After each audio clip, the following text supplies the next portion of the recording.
Gjithmonë ka menduar se Gena ka jetuar vite në Greqi dhe është ndikuar nga stili i tyre. Si është e vërteta? Ka qenë vitet 97, që kanë qenë vitet më të vështira për Shqipërinë, ti e di shumë mirë. Jo armët, jo historitë e tjera. Shkoj aty dhe mbeta në Greqi dhe familjen, nana, babai, ishin këte, kurse motra me vllajin ishin ande.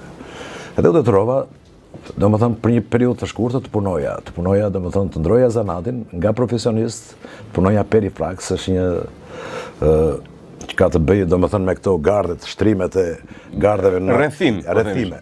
Bëje rrethime. Po, domethënë duhet të merrni ato madherjet, drasat e mëdha, ti çoje 2 kilometra larg, derisa e morën vesh ata që punuar punë krau dhe ti. Po. Edhe ti të ka kap punë krau do të. Po, më ka kapur sepse duhet punoja që të paguaja qiran aty, kupton? Sa ajo kohë ka qenë. Punove me perifrak, me rrethime tokash. Me rrethime tokash, edhe me betonjerë, bënja betonin aty, që është çonja llaçi natyra zotrinëve aty. Po kur i thrisi atyre punëtorëve, si i thrisi? Jo, ishim 3 veta. Po kur ishte larg tipit? Hajde! Jo, se bëja do të hajde aty. Nuk e dinin ata që isha këtu.